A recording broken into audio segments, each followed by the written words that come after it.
हरिओम विद्यार्थी मित्रों, आज આપણે ધોરણ 8 વિષય સામાજિક વિજ્ઞાન પાઠ આપણો 7મો આધુનિક ભારતમાં કલા પદ્ધતિ વિભિન્ન ચિત્રશૈલી ચિત્રકલા પાલ શૈલી જૈન શૈલી અને રાજપૂત શૈલી આટલા પોઈન્ટની ચર્ચા આપણે આજના વિડિયોની અંદર કરીશું।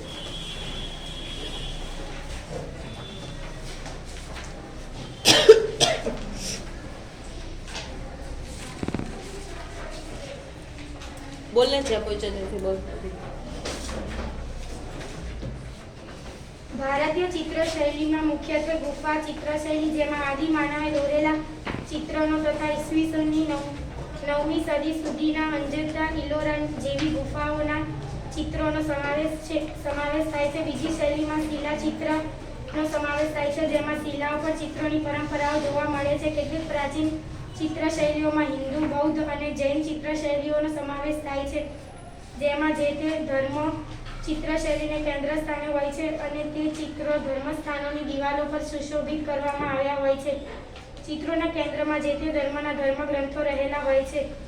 ભારતના કેટલાક વિશિષ્ટ પ્રદેશોમાં ભીંત પર દોરાતા ચિત્રોની ભીંત ચિત્રશૈલી તેમજ તહેવારોના સમયે આંગણામાં કે ભોંયતળિયામાં કરવામાં આવતી રંગોળી અથવા સુશોભન કલા પણ અગત્યની ચિત્રશૈલીઓ ગણાય છે। હિન્દુ ધર્મ બૌદ્ધ ધર્મ અને જૈન ધર્મની હસ્તપ્રત સામગ્રીને પૂરક બનતા ચિત્રોની એક લઘુ ચિત્રકલા શૈલી પણ વિકસિત થઈ હતી તે હસ્તપ્રતોમાં અને ગ્રંથોમાં જોવા મળે છે। આ સિવાય કાપડ પર પણ ચિત્રોની છાપ ઉપસાવી કાપડ ચિત્રશૈલીનો પણ વિકાસ થયો છે। આધુનિક સમયમાં ઓઇલ પેઇન્ટિંગ સ્પ્રે પેઇન્ટિંગ તેમજ કેનવાસ પેઇન્ટિંગ જેવી શૈલીઓ પણ વિકસી છે જેમાં બહુરંગી પરિમાણીય જોવા મળે છે। ઓકે, હવે આપણે જોઈએ ભારતીય ચિત્રશૈલીની અંદર ચિત્રશૈલી આપણે મોટા ભાગે ઇતિહાસની અંદર તમે જુઓ તો અલગ અલગ ગુફાઓમાં જોવા મળે છે। કાગળની શોધ નહોતી થઈ ત્યારે એમ કહેવાય કે દિવાલ ઉપર ચિત્રો ભાઈ ડ્રો કરવામાં આવતા હતા, તો ભાઈ એ ચિત્રો આપણે ક્યાં મળે છે જોવા તો ભાઈ ગુફાની અંદર, બરાબર। પછી ધીમે ધીમે એમ કહેવાય કે ભાઈ એમાં પરિવર્તન આવતું ગયું, કાગળની શોધ થઈ, કલરની શોધ થઈ, બરાબર। અત્યારે આપણે જોઈએ છીએ વિવિધ જાતના પેઇન્ટિંગ આપણે ભાઈ કાગળ પર કેનવાસ પર અલગ અલગ વસ્તુ ઉપર આપણે ચિત્રો ભાઈ એમ કહેવાય કે ભાઈ પેઇન્ટિંગ બનાવી શકીએ છીએ અને એમાં પણ આપણે જોઈએ છીએ ઘણું એટલી વસ્તુ થઈ ગઈ છે, કદાચ આપણે એ જગ્યા ઉપર ના હોય કે વ્યક્તિ સાથે ના હોય છતાં પણ આપણે ચિત્રની અંદર એ વસ્તુ આપણે જોવા મળે છે, એટલે આપણે એમ થાય કે ભાઈ આ કારીગરી છે, બરાબર। એ ચિત્રકલાની જે કારીગરી છે એ જે એમ કહેવાય કે કરી શકતા હોય એ જ વસ્તુ હોય, બરાબર। આપણે કોઈ પણ એમ કહેવાય કે સારા વ્યક્તિ જોડે આપણો ફોટો એડ કરીને અત્યારે જોઈએ છે કે ભાઈ એ વસ્તુ કરી શકે છે, હે। કોઈ પણ એમ કહેવાય કે નામાંકિત વ્યક્તિ જોડે આપણે ફોટો રાખવો હોય તો ભાઈ એ વસ્તુ થઈ શકે છે। મોબાઈલની અંદર આપણે જોઈએ છીએ, ભલે ને આપણે એની જોડે ના પાડ્યો હોય તો એમ કે ના ના મેં તો આની જોડે ફોટો પાડ્યો, હું અમને મળેલી છું, હે। ખોટી રીતે ઘણા લોકો આવું કરતા હોય છે, પણ એ એમ કહેવાય કે એક જાતનું આર્ટ છે જેનો લોકો દુરુપયોગ કરે છે। સદુપયોગ કરતા હોય તો વસ્તુ સારી છે। પછી છે વિભિન્ન ચિત્રશૈલી। ભારતની ચિત્રશૈલીના સમય સાથે બદલાતી રહી છે। મોટા ભાગે આપણે જોઈએ તો જુદા જુદા રાજવંશો એ શૈલીની સાથે જોડાયેલા છે। ભારતીય ચિત્રશૈલીને જે તે સમય અને તે પ્રાદેશિક સ્થાન પરથી ઓળખવામાં આવે છે। ચિત્રશૈલીઓમાં થી કેટલીક અગત્યની ચિત્રશૈલીને આપણે અહીં ભાઈ ચર્ચા કરીશું। પહેલી છે પાલ શૈલી। મિત બોલ। પાલ રાજાઓના આશ્રય તળે બંગાળમાં બિહાર, નેપાળ અને તિબેટ સુધી વિસ્તરેલ ચિત્રશૈલી પાલ શૈલી નામે ઓળખવામાં આવે છે। આ ચિત્રશૈલીનો મુખ્ય વિષય મહાયાન બૌદ્ધ સંપ્રદાય રહ્યો છે, તેમાં જાતક કથાઓ અને બોધિસત્વના ચિત્રો છે। આ શૈલીમાં ચિત્રોની કેટલીક હિન્દુ હસ્તપ્રતો પણ મળી આવી છે। આ ચિત્ર પોથીમાંથી અંદર રચાયેલા હોય લઘુચિત્ર પ્રકારના છે। ઓકે, હવે પાલ રાજાઓ આશ્રય તળે બંગાળ, બિહાર અને નેપાળ, હાલના જે એમ કહેવાય કે બંગાળ લઈ લો, બિહાર લઈ લો અને નેપાળ, તિબેટ સુધી એમ કહેવાય કે ભાઈ આ ચિત્રશૈલી ભાઈ વ્યાપેલી છે, ભાઈ ચિત્રશૈલી ઓળખાય છે પાલ શૈલી તરીકે, બરાબર. આ ચિત્રનો મુખ્ય વિષય મહાયાન બૌદ્ધ સંપ્રદાય રહ્યો છે. એટલે કે બૌદ્ધ ધર્મના જેટલા તમે ચિત્રો જુઓ ભાઈ એ આ શૈલી દ્વારા રજૂ થયેલા તમને જોવા મળશે. પછી બીજી એ વસ્તુ છે કે તેમાં જાતક કથાઓ બરાબર અને બોધિત સત્વના ચિત્રો છે. ચિત્રો દ્વારા કહાની ભાઈ પ્રેઝન્ટ કરવામાં આવે છે બરાબર. જાતક કથાઓ એટલે કે ભાઈ આસપાસ કોઈ પણ વસ્તુ બની, ઘટના બની તો એને ચિત્રો દ્વારા પ્રેઝન્ટ કરી. અત્યારે ઘણી બધી એવી સ્ટોરી આવે છે ભાઈ આધુનિક યુગની અંદર આપણે જોઈએ છીએ કે ભાઈ ચિત્રો ઉપરથી તમે વાર્તા બનાવો, એવા પ્રશ્ન પણ પૂછાઈ શકે છે. ભાઈ તમને આ ચિત્રમાં શું દેખાય છે? પહેલી નજરે તમે ચિત્ર જોવો છો ભાઈ તમને શું દેખાય છે અને એના વિશેનું તમે વર્ણન કરો બરાબર. આ પણ એક જાતનો આર્ટ છે, કલા છે.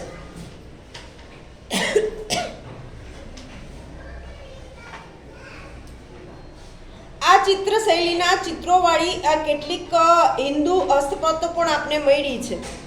એટલે હિન્દુ સંપ્રદાયની અંદર પણ એમ કહી શકીએ પાલ શૈલીની ચિત્ર પોથીઓ આપણે મળેલી છે બરાબર. એના પછી છે અહીંયા પાલ શૈલીના ચિત્રોનો એક નમૂનો પણ આપેલો છે પાઠ્યપુસ્તકની અંદર પાના નંબર 47 ઉપર બરાબર. એ ચિત્ર પણ તમે જોઈ શકો છો કે ભાઈ એમાં જે લિપિ લખેલી છે, લખાણ જે લખેલું છે એ ઉકેલવું અત્યારે આપણા માટે અઘરું છે. શું કામ? ભાઈ એ લેંગ્વેજ આપણે નથી આવડતી, એ સમયમાં આપણે નહોતા બરાબર. તો એ લેંગ્વેજ આપણે ભાઈ ઉકેલવી અઘરી છે, પણ અશક્ય નથી. ઘણા એના જાણકાર હોય તો ભાઈ એ લિપિને ઓળખી લે છે કે ભાઈ આ શું લખેલું છે, કેના વિશે લખેલું છે. એ બધી જ વસ્તુઓ ભાઈ આપણે ભાઈ આસાનીથી જે લોકોને એ લેંગ્વેજ આવડતી હોય તો એ ઉકેલી શકે છે એ લિપિ ઓળખીને. બીજો ટોપિક છે જૈન શૈલી. ગુજરાત, રાજસ્થાન અને માળવાના પ્રદેશોમાં 12મી સદીથી આ શૈલીનો વિકાસ થયો હતો. તે તાડપત્રો અને હસ્તપત્રો પર આલેખાયેલા લઘુચિત્રો છે. આ ચિત્રોમાં મુખ્યત્વે જૈન ધર્મ કેન્દ્ર સ્થાને રહ્યો છે. જૈન ધર્મના કલ્પસૂત્ર, કાલકાચાર્ય કથા, કથા સરિત સાગર વગેરે ગ્રંથોમાં આ શૈલીના લઘુચિત્રો મૂકવામાં આવ્યા છે. ગુજરાતમાં જૈન શૈલીના ચિત્રો વિશેષ મળ્યા હોય તેને ગુજરાત શૈલી પણ કહેવામાં આવે છે. હવે જે રીતે બૌદ્ધ ધર્મ છે એ જ રીતે આપણે જૈન સંપ્રદાય પણ એટલો જ એમ કહેવાય કે ભાઈ પ્રખ્યાત અને આ શૈલીમાં તમને જોવા મળશે. ગુજરાત, રાજસ્થાન અને માળવાના જે પ્રદેશ છે એ પ્રદેશની અંદર કઈ સદીની અંદર તો ભાઈ 12મી સદીની અંદર બરાબર આ શૈલીનો વિકાસ થયેલો આપણે જોવા મળે છે તાડપત્ર અને હસ્તપ્રતો ઉપર. હવે તાડ નામના વૃક્ષમાંથી જે એમ કહેવાય કે બનાવવામાં આવતા એને આપણે 6ઠા ધોરણથી તમે શીખેલા છો બરાબર કે તાડપત્ર તરીકે ઓળખીએ છીએ. જ્યારે એમ કહેવાય કાગળ નહોતો એ સમયે આવા વૃક્ષોની છાલ ઉપર એમ કહેવાય કે ભાઈ ચિત્રો અને લખાણ લખવામાં આવતા હતા જેને તાડપત્ર અને હસ્તપ્રત તરીકે આપણે ઓળખીએ છીએ.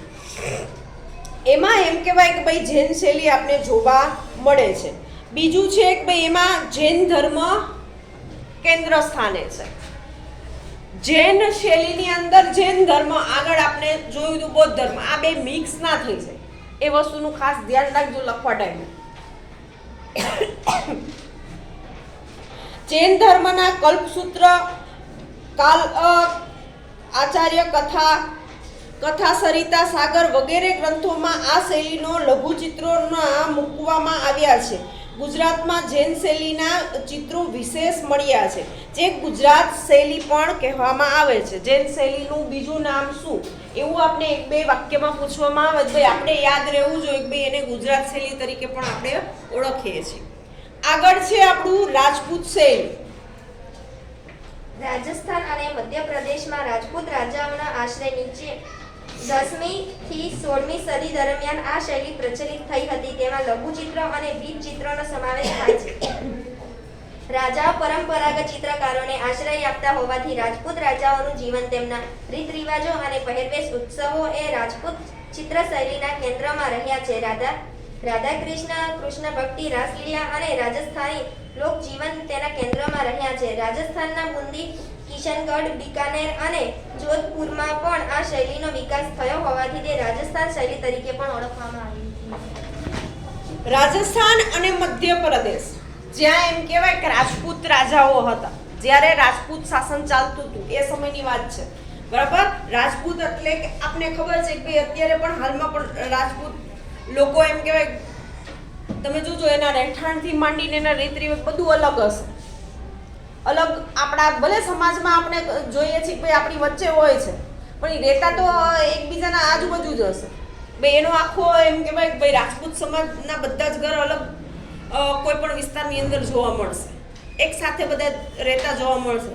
જેમ આપણે જોઈએ છીએ કે કોળી પટેલ હોય તો ભાઈ એ લોકોનો આખો વિસ્તાર હોય કે ગામની અંદર એ જ હોય, બરાબર. મુસ્લિમ સંપ્રદાય હોય તો મુસ્લિમ સંપ્રદાયનો એક આખો વિસ્તાર અલગ તમને જોવા મળશે ગામની અંદર, કે ત્યાં ભાઈ આજુબાજુ બધા મુસ્લિમ જ રહેતા હોય. એક મુસ્લિમ એક હિન્દુ એવું બહુ ઓછી જગ્યાએ તમને જોવા મળશે.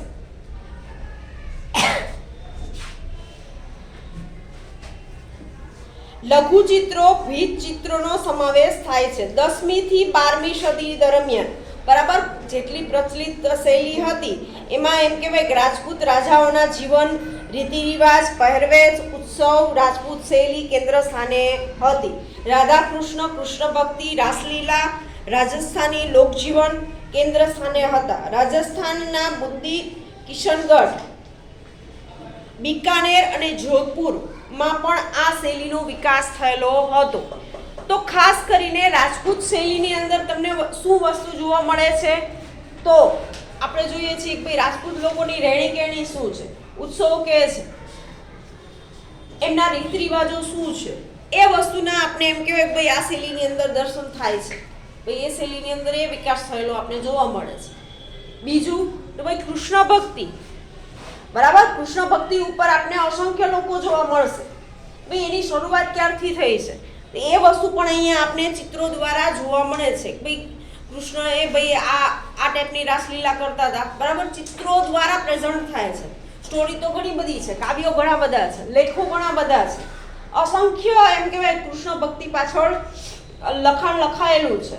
મીરાબાઈથી માંડીને એમ કહેવાય કે નરસિંહ મહેતાથી માંડીને એવા અસંખ્ય અભય લેખકો અને કવિઓ છે જેને કૃષ્ણ ભક્તિ પાછળ લખેલું આપણે જોવા મળે છે. તો એ જ વસ્તુ અહીંયા ચિત્રો દ્વારા પણ આપણે આ શૈલીની અંદર જોવા મળે છે. કઈ ભાઈ રાજપૂત શૈલીની અંદર. પછી છે આગળનો પોઈન્ટ મુગલ શૈલી. ભારતમાં આવેલા મુગલ સમ્રાટો ચિત્રકલાના ખૂબ પ્રેમી હતા. બરાબર. બાબરથી લઈને શાહજહાં સુધીના સમ્રાટોએ ચિત્રકલાને ખાસું પ્રોત્સાહન પૂરું પાડ્યું. મુગલ ચિત્ર શૈલીએ ભારતીય અને ઈરાની શૈલીના સમન્વયથી અસ્તિત્વમાં આવેલી નાવીન્યસભર શૈલી હતી. અકબરના સમયમાં ગ્રંથ ચિત્રો અને વ્યક્તિ ચિત્રોની શરૂઆત થઈ. બાબરનામાના ચિત્રો તેના સમયમાં બન્યા. જોકે જહાંગીરના સમયમાં મુગલ શૈલી તેના સર્વોચ્ચ શિખરે પહોંચી હતી. તેના દરબારમાં મંસૂર અને બિશનદાસ જેવા વિખ્યાત ચિત્રકારો હતા. આ સમયગાળા દરમિયાન પશુ પંખીના ચિત્રો, કુદરતી દ્રશ્યો, રાજદરબારના યુદ્ધના શિકાર તેમજ પ્રાણીઓની સાઠમારીના ચિત્રો તૈયાર થયા. મુગલ ચિત્રકલા એ દરબારી કલા હતી, તેથી તેના કેન્દ્રમાં શાહી ઠાઠ જોવા મળે છે. હવે આપણે રાજપૂત શાસન હતું એવું જ આપણે મુગલ શાસનના તમે જેટલા શાસકો લઈ લો, અકબર, બિરબલથી માંડીને જેટલા પણ એમ કહેવાય કે રાજાઓ હતા, એ રાજાઓની જે શૈલી હતી, પહેરવેશથી માંડીને ટીવી સિરિયલની અંદર પણ આ વસ્તુ તમને પ્રેઝન્ટ થયેલી જોવા મળશે. બરાબર. સ્ટોરી સ્વરૂપે આપણે અત્યારે સિરિયલ જોઈએ છીએ, બરાબર. ઐતિહાસિક સિરિયલ ઘણી બધી આવે છે, તો એ સિરિયલની અંદર રાજા મહારાજાના આપણે ઠાઠ જોવા મળે છે. આપણે એમ થાય કે ભાઈ 24 કલાક ભાઈ આવો જ પહેરવેશ પહેરીને ફરતા હશે, હે. એ ઉપરાંત એ સમયની તમે ચિત્ર શૈલીની અંદર આપણે ખબર જ છે કે ભાઈ એ લોકો આ વસ્તુના શોખીન હતા કે પોતાની માન પ્રતિષ્ઠા માટે આવા લોકોને પોતાની સાથે રાખતા હતા. ભાઈ કલાની અંદર નિપુણ હોય, એ ચિત્રકલા હોય, સંગીત કલા હોય, બરાબર. અસંખ્ય આપણે જોઈએ છીએ મુગલ સામ્રાજ્યની અંદર અસંખ્ય નમૂનાઓ એવા જે બનેલા છે જે આજ દિન સુધી આપણી સાથે છે. એ તાજમહેલ લઈ લો, બરાબર. મસ્જિદ લઈ લો, અમદાવાદની અંદર અસંખ્ય એ સમયની મસ્જિદો આવેલી છે. તો એ સમયના એમ કહેવાય કે બે નામ નમૂનાઓ છે, બરાબર. એ લોકો ભાઈ આ કલાને એ સમયે ખૂબ મહત્વ આપેલું છે અને કલાને એમ કહેવાય કે ભાઈ ઓળખી શકે એ પણ મહત્વનું છે. કલાકાર હોય ભાઈ આને આમાં આ આવડત છે એ ઓળખવી પણ એક વસ્તુ છે. કોઈ પણ વ્યક્તિમાં કંઈક ને કંઈક કલા રહેલી જ છે. એ ચિત્રકલા હોય, સંગીત કલા હોય, બીજી હોય, કોઈને વાત કરવાની સારી કલા હોય. તો એ જ વસ્તુ અહીંયા મુઘલ સામ્રાજ્યમાં તમને જોવા મળશે. ભાઈ બાબરથી લઈ શાહજહાં સુધી જેટલા સમ્રાટો થઈ ગયા એ ભાઈ ચિત્રકલાના ખાસ એમ કહેવાય કે ભાઈ પ્રોત્સાહન આપ્યું હતું. ભારતીય અને ઈરાની શૈલીની સમન્વય આપણે બે ચિત્રકલાની અંદર આપણે જોવા મળશે. બીજી વસ્તુ એ છે કે વ્યક્તિગત ચિત્રોની શરૂઆત થઈ. પછી દરેક રાજાને શું થયું ભાઈ આપણે કુદરતી ચિત્ર કે જે પરિસ્થિતિ છે એ બધી જ વસ્તુઓ જોશું, પણ એની સાથે સાથે ભાઈ દરેક રાજા પોતપોતાના એમ કહેવાય વ્યક્તિગત વસ્તુઓના ચિત્રો દોરવાનું શરૂઆત થઈ. તમે જુઓ એ સમયના કદાચ ફોટોગ્રાફ તમને ઘણી જૂની લાઇબ્રેરીની અંદર મળશે. ભાઈ ટીપુ સુલતાન આવા દેખાતા હતા કે બાબર આવા હતા. પાઠ્યપુસ્તકની અંદર તમે જે ફોટોગ્રાફ જુઓ છો અત્યારે તમારા જે પાઠ્યપુસ્તક આવે એની અંદર દરેક રાજા મહારાજાના ફોટા આવે છે, બરાબર? તો એ ક્યાંથી આવ્યા? એ કાલ્પનિક નથી. એ ક્યાંક ને ક્યાંક એમ કહેવાય કે મ્યુઝિયમની અંદર એ વસ્તુ સચવાયેલી હતી ને ત્યાંથી એ કલેક્શન એમ કહેવાય કે આપણા સુધી પહોંચ્યું છે.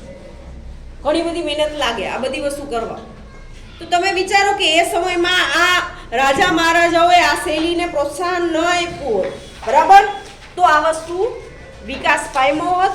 આપણી આસપાસ અત્યારે આપણે તમે જુઓ છો ભાઈ આ બધી જ કલાઓ એટલી વિકાસ પામેલી છે જેની કોઈ લિમિટ નથી. એ પ્રોફેશનલ વસ્તુની અંદર પણ આપણે જોઈએ છીએ કે લોકો ઘણું બધું આગળ પોતાનું એમ કહેવાય કે ભાઈ લાઈફ બનાવી શકે છે. પશુ પંખી ચિત્રો, કુદરતી દ્રશ્ય, રાજદરબારના યુદ્ધના, શિકાર, પ્રાણીઓની એ સાઠમારીના ચિત્રો તૈયાર થયેલા આપણે જોવા મળે છે. કઈ તો ભાઈ મુઘલ શૈલીની અંદર, બરાબર. એનો એક નમૂનો પણ તમને તમારા પાઠ્યપુસ્તકમાં આપેલો છે. પછી આગળ છે કાગડા શૈલી. કાંગડા શૈલી પણ ભારતીય ચિત્ર શૈલીનું એક આગવું પાસું છે. હિમાલયના પહાડી પ્રદેશોમાં રાજસ્થાન અને મુઘલ ચિત્રકારોએ મળીને આ ચિત્રિત શૈલી વિકસાવી હતી. કાંગડા, સુકુલી, ગઢવાલ, ચંબા અને મંડી તેના મુખ્ય કેન્દ્રો હતા. મોલારામ આ શૈલીનો મહાન ચિત્રકાર હતા. આ શૈલીના મુખ્ય વિષયમાં ભગવાન શ્રી કૃષ્ણ અને કૃષ્ણ ભક્તિ ઉપરાંત હિમાલયનું સૌંદર્ય પણ જોવા મળે છે. હવે તો તમે જોશો કોઈ પણ ચિત્રકાર હોય તો ભાઈ એ ચિત્રકાર પોતાની આસપાસ જેટલી વસ્તુ હશે ને એનું વધારે એમ કહેવાય કે ભાઈ એ વસ્તુ જોઈને પોતાની કલ્પના પ્રમાણે એમ કહેવાય કે ભાઈ ચિત્રની અંદર એ વસ્તુ ભાઈ ડ્રો કરી શકે છે, બરાબર. આ બે હું તમારી નજર સમક્ષ તમે ઊભા હોય ભાઈ તમારું પણ ચિત્ર દોરી શકે છે. ભાઈ એનામાં કલા છે અને એ જ કલા અહીંયા પણ આપણે જોવા મળે છે. ભાઈ કાંગડા શૈલીની અંદર પણ ભાઈ કૃષ્ણ ભક્તિને મહત્વ આપવામાં આવ્યું છે. ભાઈ કૃષ્ણ ભક્તિના અસંખ્ય એ ઉપરાંત આપણે જોઈએ ભાઈ હિમાલયને પણ એને હિમાલયનું જે સૌંદર્ય છે ભાઈ આપણે હિમાલયને જોવા નથી જઈ શકતા. અત્યારે આપણે જોઈએ છીએ કે ભાઈ આધુનિક પદ્ધતિ છે, આધુનિક સાધનો એવા છે કે ભાઈ આપણે ત્યાં જવું હોય જઈ શકીએ છીએ, પણ અત્યાર સુધી આપણે જોઈએ છીએ કે ભાઈ ચિત્રની અંદર અથવા તો ભાઈ ટીવીના માધ્યમથી આપણે જોયેલો કે ભાઈ હિમાલય પર્વતો છે, પણ હકીકતનું જે એનું સૌંદર્ય છે એ ચિત્રના માધ્યમથી ભાઈ આપણે એ જગ્યાએ ગયા નથી, પણ એ જગ્યાને ભાઈ મહેસૂસ કરી શકીએ ભાઈ પર્વતની આજુબાજુ એવો વિસ્તાર છે. પછી આપણે જોઈએ આગળ આપેલું છે કે અન્ય ચિત્ર શૈલીની અંદર મિત આગળ બોલો. ઉપકૃત શૈલીના ઉપરાંત ભારત બિહારની મિથિલા ચિત્ર શૈલી, આંધ્રપ્રદેશ કલમકારી ચિત્રકલા, ઓડિશાની પટ ચિત્રશાળા, રાજસ્થાનની પાટ ચિત્રશાળી, સંથાલ જનજાતિ ચિત્રકલા, મહારાષ્ટ્રની જનજાતિઓની વારલી ચિત્રકલા, ગુજરાતી પિઠોરા ચિત્રકલા અને બંગાળની કાલીઘાટ ચિત્રકલાનો સમાવેશ થાય છે. નોંધપાત્ર ચિત્રકારો ભારતના નામાંકિત ચિત્રકારો રાજા રવિ વર્મા, રવિન્દ્રનાથ ટાગોર વગેરેનો સમાવેશ થાય છે. ગુજરાતના નામાંકિત ચિત્રકારોમાં કલાગુરુ શ્રી રવિશંકર રાવલ, રમેશભાઈ પંડ્યાનું નામ મુખ્ય ગણાવી શકાય. આ બધા ચિત્રકારો ઉપરાંત અન્ય ઘણા નામી અનામી ચિત્રકારોએ ચિત્રકલા ક્ષેત્રે પોતાના પ્રદાન દ્વારા ભારતની ખ્યાતિમાં વધારો થયો છે. કલાગુરુ રવિશંકર રાવલ મુંબઈમાં કલા શિક્ષણ મેળવી અમદાવાદની પોતાની કર્મભૂમિ બનાવી ગુજરાતની ચિત્રકલા દિશા ચીંધી. બોમ્બે આર્ટ સોસાયટીના વાર્ષિક કલા પ્રદર્શનમાં એમણે એમનું ચિત્ર બિલ્વ મંગળ રજૂ કર્યું. આ સોસાયટીમાં પ્રદર્શનમાં ચિત્ર રજૂ કરનાર તેઓ પ્રથમ ગુજરાતી કલાકાર હતા. તેમના ચિત્રને સુવર્ણ પદક મળેલ. આ ચિત્ર રાજપૂત શૈલીના ઢબે સપાટ રંગોમાં કરેલ હતું. ઈસવીસન 1924માં રવિશંકર રાવલે કુમાર નામના માસિકનો પ્રારંભ કર્યો. કુમારથી લોકોને ચિત્ર અને કલાકારોનો પરિચય થયો. ગુજરાતમાં કલાશંકર રેડિયા અને કલા પ્રત્યે રસવૃત્તિ અને જાગૃતિ કેળવી પોતાને ત્યાં ગુજરાત કલા સંઘની સ્થાપના કરી. યુવા પેઢીને નિઃશુલ્ક ચિત્ર તાલીમ આપી. 12મી માર્ચ 1922ના રોજ અમદાવાદની કોર્ટમાં ગાંધીજી અને શંકરલાલ બેંકર ઉપર રાજદ્રોહના આરોપ મુકદ્દમો ચાલે તે ઐતિહાસિક ઘટનાને નજરે જોઈ રવિશંકર રાવલે આ પ્રસંગનું ચિત્ર આલેખન કર્યું હતું. ઉપરયુક્ત ચિત્રકારોમાંથી આપણે રાજા રવિ વર્મા, રવિન્દ્રનાથ ટાગોર અને અવનીન્દ્રનાથ ટાગોર વિશે વિગત જોઈશું. બેસો. હવે આપણે અન્ય ચિત્ર શૈલી ઉપર આપણે ફોકસ કરીએ તો ભાઈ અન્ય ચિત્ર શૈલી કઈ કઈ હતી તો ભારતમાં બિહારની મિથ્યા ચિત્ર શૈલી, આંધ્રપ્રદેશના કમલકારી ચિત્ર શૈલી, ઓરિસ્સાની પટની ચિત્ર શૈલી. તમે જુઓ ચિત્ર ખાલી ચિત્ર જ દોરવા નથી, દરેકનું અલગ અલગ પદ્ધતિ તમને જોવા મળે છે. બરાબર. એ પદ્ધતિ શું છે કે ભાઈ અમુક જગ્યાએ આપણે અહીંયા નમૂના પણ આપેલા છે કે ભાઈ ક્યાંક યુદ્ધનું ચિત્ર દોરેલું છે, ક્યાંક એવી ઘટનાનું ચિત્ર દોરેલું છે. બરાબર. ક્યાંક એમ કે ભાઈ કૃષ્ણ ભક્તિ વિશેનું ચિત્ર દોરેલું છે. એના ઉપરથી આપણે જોઈ શકીએ છીએ કે ભાઈ આ અલગ અલગ ચિત્ર શૈલી હશે. અહીંયા આપણે નામ સાથે આપેલું છે કે ભાઈ કયા રાજ્યની અંદર કઈ ચિત્ર શૈલી આપણે જોવા મળે છે. રાજસ્થાનની અંદર ફાટ ચિત્ર શૈલી છે, સંથાલની અંદર જનજાતિ ગોંડ ચિત્રકલા, મહારાષ્ટ્રની જનજાતિની વારલી ચિત્રકલા, ગુજરાતીઓના પિઠોરા ચિત્રકલા, બંગાળની કાલીઘાટ ચિત્રકલા. બરાબર. આવી અલગ અલગ જાતની તમને ચિત્રકલા એ સમયની જોવા મળશે. પછીનો પોઈન્ટ છે કે ભાઈ ગુજરાતમાં નામાંકિત ચિત્રકારો કલાગુરુ રવિશંકર રાવળ એક સારા ચિત્રકાર તરીકે એમ કહેવાય કે ભાઈ એમની આજે પણ ઘણી એવી કૃતિઓ છે ભાઈ મ્યુઝિયમની અંદર તમને જોવા મળશે. બરાબર. રમેશ પંડ્યા નામનું મુખ્ય નામ ગણાવી શકાય છે. આ બધા ચિત્રકારો ઉપરાંત અન્ય ઘણા નામી ચિત્રકારો પણ આપણે જોવા મળે છે. ચિત્રકલાની અંદર અહીંયા તો તમને નામી ચિત્રકલાના નામ આપેલા છે. એ સિવાય પણ એ સમયની અંદર અસંખ્ય લોકો હતા ભાઈ આ કલાની અંદર નિપુણ હતા. ઈ ઉપરાંત આપણે જોઈએ ભાઈ કલાગુરુ રવિશંકર રાવળ, આ નામ પણ આપણે ભૂલવાનું નથી. રવિશંકર રાવળ છે એ મુંબઈમાં કલા શિક્ષણ મેળવી અમદાવાદમાં પોતાની કર્મભૂમિ બનાવી હતી. એણે શિક્ષણ ક્યાં મેળવ્યું હતું ભાઈ મહારાષ્ટ્રની અંદર, પણ એણે કર્મભૂમિ, કર્મ એટલે શું થાય કોણ કહેશે? બોલો. કામ. બરાબર. પોતાનું કામની વસ્તુ ક્યાં એને પસંદ કરી કે ભાઈ મારે કામ કરવું છે ભાઈ અમદાવાદ શહેરની અંદર પોતાની કર્મભૂમિ બનાવી હતી. બરાબર. ભલે શિક્ષણ ગમે ત્યાં મેળવ્યું હતું પણ કર્મભૂમિ એમ કહેવાય કે ભાઈ આપણા અમદાવાદ શહેરની અંદર એમને બનાવેલી છે. ગુજરાતની ચિત્રકલાની દિશા સીધી બોમ્બે આર્ટ સોસાયટીના વાર્ષિક કલા પ્રદર્શનમાં એમને એમનું ચિત્ર બિલ્વ મંગળ રજૂ કર્યું હતું. એ સોસાયટીને પ્રદર્શનમાં ચિત્ર રજૂ કરનાર પ્રથમ ગુજરાતી કલાકાર હતા. હવે એ સમયે તમે જુઓ ભાઈ આ બધી જ કલાઓનો એટલો વિકાસ થયો હતો પણ શરૂઆત તમે જુઓ નાના પાયેથી એમ કહેવાય કે તમને થતી જોવા મળે. ભાઈ પહેલો ગુજરાતી કોણ હતો?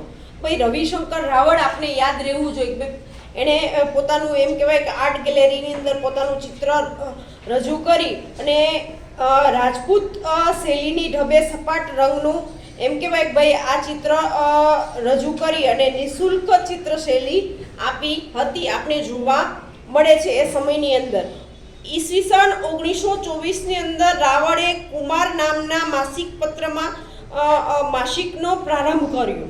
કુમારથી લોકો ચિત્રો અને કલાકારોના પરિચિતમાં આવ્યા. હવે કુમાર નામનું ન્યૂઝપેપર ચાલુ કર્યું. અત્યારે તમે જુઓ છો અસંખ્ય તમને મેગેઝિનથી માંડીને વસ્તુઓ જોવા મળશે. એ સમયે ભાઈ ચિત્રકલા કોને કેવી એના માટેનું એમને કહેવાય ભાઈ મેગેઝિન ચાલુ કર્યું. ભાઈ કુમાર પ્રકાશનથી અત્યારે પણ ઘણી બધી બુકો આવે છે. હે અલગ અલગ તમે જોઈ શકો છો. દરેક પ્રકાશન પોતાની વસ્તુઓ પ્રેઝન્ટ કરે છે. તો એ રીતે લોકોને જાગૃતિ મળે, લોકો સુધી એ વસ્તુ પૂછે કે ભાઈ ચિત્રકલા છે, ભાઈ એ પણ એક સબ્જેક્ટ તરીકે અત્યારે તમે ભાઈ ભણો છો. પછી છે 12મી માર્ચ 1922ના રોજ અમદાવાદની કોર્ટમાં ગાંધીજી અને શંકરલાલ બેંક ઉપર રાજદ્રોહ આરોપમાં મુકદ્દમો ચાલેલો હતો. એ મુકદ્દમો આપણે આખો એમ કહેવાય પોતે આબેહૂબ એ મુકદ્દમાની અંદર હાજર હતા. તો ભાઈ એને અહીંયા તમને ચિત્ર પણ આપેલું છે તમારી પાઠ્યપુસ્તકની અંદર. ભાઈ એ કોર્ટનું આખું ચિત્ર તમને અહીંયા દર્શાવેલું છે, બરાબર. એટલે એના ઉપરથી આપણે ખબર પડે છે કે ભાઈ મારે અહીંયા આપણે જોઈએ છીએ કે ભાઈ આપણા સ્કૂલની અંદર જે સર છે ચિત્રના, એને લઈને હું એમ કહું કે ભાઈ 8મા ધોરણના વિદ્યાર્થી અહીંયા બેઠા છે, એવું ચિત્ર ડ્રો કરીને આપો તો ભાઈ એ ડ્રો કરી આપશે. શું કામ? ભાઈ ચિત્રકલાની અંદર એ નિપુણ છે.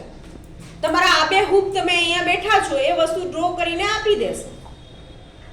હું ભણાવું છું તો ભાઈ એ પદ્ધતિથી ભાઈ મારું ભણાવવાનું કાર્ય જે છે એ કરતી હશે એ રીતનું ચિત્ર એ બનાવીને આપશે. પછી આપણે જોઈએ કે ભાઈ આગળ એની અંદર કયા કયા વ્યક્તિઓ હતા. તો એમાં રાજા રવિ વર્મા, બીજું છે રવિન્દ્રનાથ ટાગોર અને ત્રીજું છે અવનીન્દ્ર ટાગોર, બરાબર. આ 3 વ્યક્તિ પણ એ સમયની અંદર એમ કહેવાય કે અલગ અલગ કલાઓની અંદર આપણે એ ઉપરાંત ઘણા બધા સબ્જેક્ટની અંદર એમ કહેવાય કે ભાઈ આ લોકોનો ફાળો આપણે જોવા મળે છે. સ્મિત બોલ આગળ. કેરળ રાજ્યના કિલીમુન્નાર ગામના જન્મેલ રવિ વર્મા રાજવી કુટુંબના સભ્ય હોવાથી રાજા રવિ વર્મા તરીકે ઓળખાય. તેમના સમયમાં કલા ક્ષેત્રના પ્રાર્થનાત્મક કલાની વ્યાપક અસર જોવા મળતી.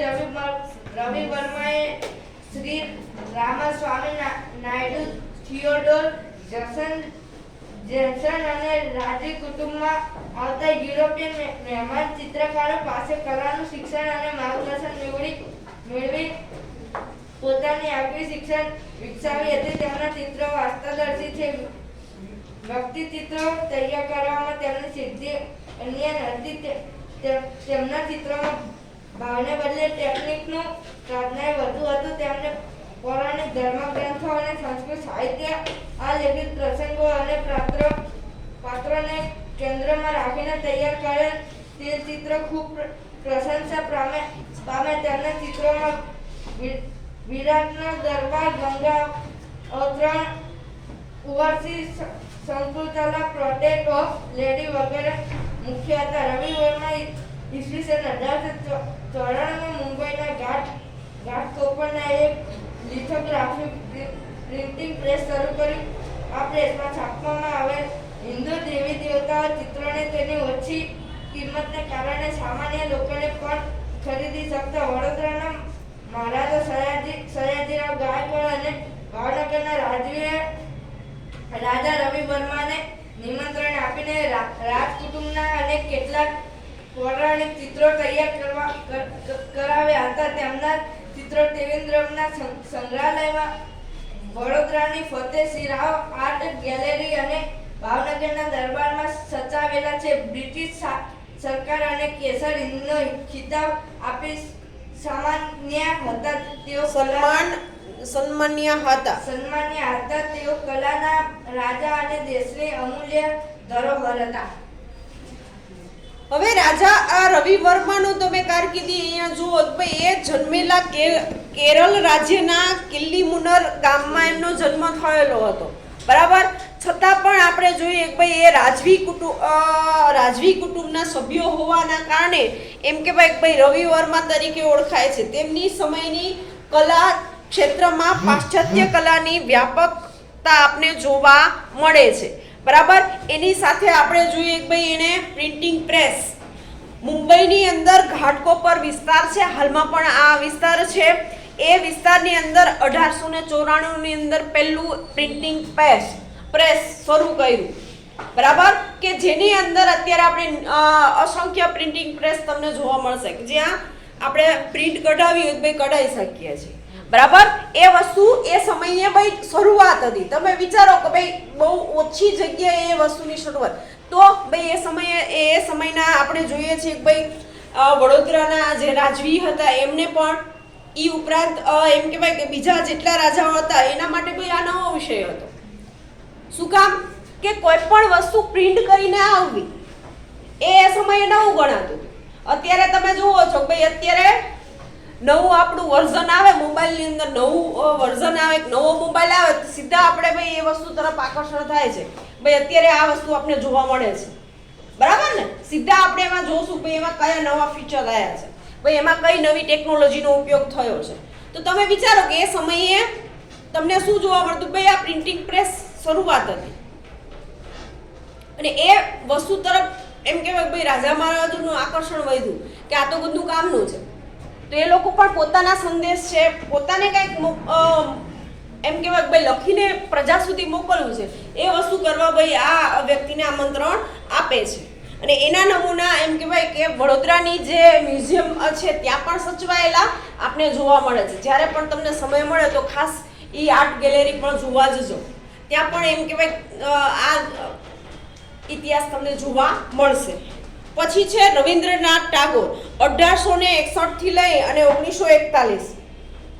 ગીતાંજલિ મહાકાવ્ય માટે નોબેલ પારિતોષિકથી સન્માનિત કવિવર રવિન્દ્રનાથ ટાગોર પ્રભાવંત ચિત્રકાર પણ હતા. શાંતિનિકેતનને તેમને સાહિત્ય, સંગીત, નૃત્ય, ચિત્ર વગેરે કલાઓનો સંગમ બનાવ્યું હતું. તેમણે ભારતીય અને પાશ્ચાત્ય કલા પણ પરંપરાગત કલાની અસરમાંથી મુક્ત રહી પોતાની આગવી ચિત્રશૈલી વિકસાવી, જેને કારણે જ તેમને આધુનિક ભારતીય ચિત્રકલાના ભીષ્મ પિતામહ તરીકે ઓળખવામાં આવે છે. તેમણે 2000 કરતાં પણ વધારે ચિત્રોનું સર્જન કર્યું છે. તેમના ચિત્રોમાં રેખાઓમાં ગતિ, રંગોમાં તાજગી અને નિરૂપણમાં ભાવાત્મકતા જોવા મળે છે. રવિન્દ્રનાથ ટાગોરના ચિત્રો શાંતિનિકેતનમાં, રવિન્દ્ર ભવનમાં અને દિલ્હીની નેશનલ ગેલેરી ઓફ મોડર્ન આર્ટમાં સંગ્રહિત છે. કવિવરે ચિત્રકલાની પદ્ધતિસરની તાલીમ લીધી ન હોવા છતાં તેમણે તીવ્ર સંવેદના અને અંતઃપ્રેરણાએ તેમને સર્જનાત્મક અભિવ્યક્તિને પ્રેરક બળ પૂરું પાડ્યું. હવે ગીતાંજલિ મહાકાવ્ય લખનાર રવિન્દ્રનાથ ટાગોર, બરાબર, એક સારા લેખક પણ છે, જેને આ પુસ્તક તમને વાંચવા આ લાઇબ્રેરીમાં મળી શકશે. તો જ્યારે પણ સમય મળે તો ભાઈ આ પુસ્તક વાંચજો, બરાબર. એ ઉપરાંત તમે જુઓ ભાઈ ચિત્રશૈલીની અંદર પણ એ નિપુણ હતા. ભાઈ એમને ટ્રેનિંગ નહોતી લીધી છતાં પણ એમ કહેવાય ભાવાત્મક ચિત્ર. ભાવ એટલે શું થાય? ચિત્રની અંદર ભાવ દર્શાવો.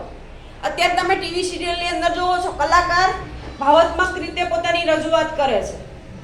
હસવાનું હોય ત્યારે હસે છે, રડવાનું હોય ત્યારે રડે છે. મોઢાના એમ કહેવાય કે એના ભાવ બદલાય છે. એક જ ભાવ સાથે કામ કરે છે? નથી કરતા. એ જ રીતે એમ કહેવાય કે એવા ભાવ ચિત્રની અંદર ઉત્પન્ન કરવા, બરાબર. ભાઈ પહેલી શરૂઆત કોણે કરી? ભાઈ રવિન્દ્રનાથ ટાગોરે. એટલે એમ કહેવાય ભાઈ ચિત્રશૈલીના ભીષ્મ પિતા તરીકે એને ઓળખીએ છીએ એ સમયના, કે એને આ વસ્તુ પહેલી વાર શરૂઆત કરી, કે એની અંદર પોતાના વિચારો તો હતા જ, એની સાથે ભાવ પણ ભાઈ જોડી દીધો હતો કે ચિત્રમાંથી કંઈક મેસેજ મળે, ચિત્ર દ્વારા આપણે કંઈક ભાઈ દુનિયાને ભાઈ સમજાવી શકીએ. એ શરૂઆત એમણે કરેલી અને એના અસંખ્ય ચિત્રો તમને જોવા મળશે આર્ટ ગેલેરીની અંદર. અહીંયા બે આપણે નામ આપેલા છે, શાંતિનિકેતન અને રવિન્દ્રનાથ ભવનની અંદર. દિલ્હીની અંદર જે આર્ટ ગેલેરી છે એ ગેલેરીની અંદર એમના ચિત્રો આજે પણ તમને જોવા મળશે. પછી છે અવનીન્દ્રનાથ ટાગોર.